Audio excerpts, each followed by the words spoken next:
हमने पिछले वीडियो में पढ़ा था कि वस्तुओं को इसलिए देख पाते हैं क्योंकि हर वस्तु अपने ऊपर गिरने वाले प्रकाश को परावर्तित कर देती है।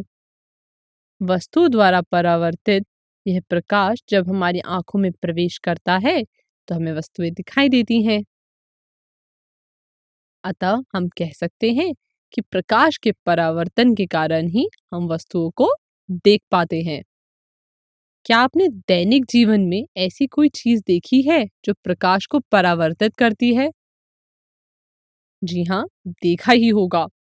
उच्च कोटि की पॉलिश की हुई सतह जैसे दर्पण अपने ऊपर पड़ने वाले अधिकांश प्रकाश को परावर्तित कर देता है। चलिए अब हम प्रकाश के परिवर्तन का नियम पढ़ते हैं। आइए हम एक दर्पण तथा टॉर्च लेते हैं। अब हम टॉर्च की सहायता से प्रकाश की किरण को दर्पण पर तिरक डालते हैं। दर्पण पर गिरने वाला प्रकाश की इस किरण को आपतित किरण कहते हैं और अंग्रेजी में इसे इंसिडेंट रे कहते हैं। प्रकाश की किरण दर्पण के जिस बिंदु पर आपतित होती है इसे आपतन बिंदु कहते हैं।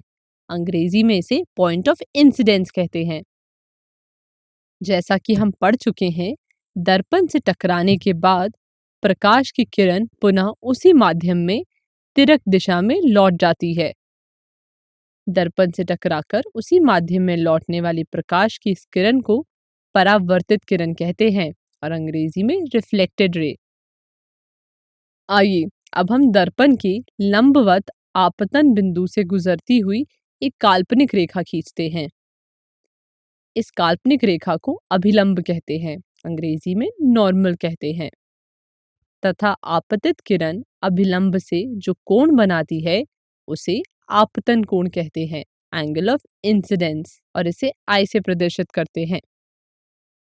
तथा परावर्तित किरण अभिलंब से जो कोण बनाती है उसे परावर्तन कोण कहते हैं और इसे आर से प्रदर्शित करते हैं।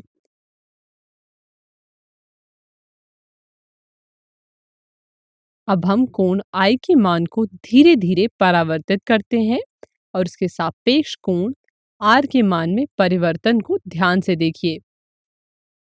आपने क्या देखा? जैसे जैसे हम कोण आई का मान बढ़ाते हैं वैसे वैसे कोण आर का मान भी बढ़ता जाता है। अर्थात अगर कोण आई का मान 60 करते हैं तो कोण आर का मान भी 60 प्राप्त होता है। अतः इस क्रियाकलाप से हम यह कह सकते हैं कि कोण आई का मान कोण आर के समान होता है। इसे प्रकाश के परावर्तन का प्रथम नियम कहते हैं। परावर्तन के दूसरे नियम को समझने के लिए चित्र को ध्यान से देखिए। आप देखते हैं कि आपतित किरण दर्पण के आपतन बिंदु पर अभिलंब तथा परावर्तित किरण सभी एक ही तल में स्थित है। इसी को प्रकाश के परावर्तन का दूसरा नियम कहते हैं। अब इन सब नियमों को अपनी कॉपी में लिख लीजिए।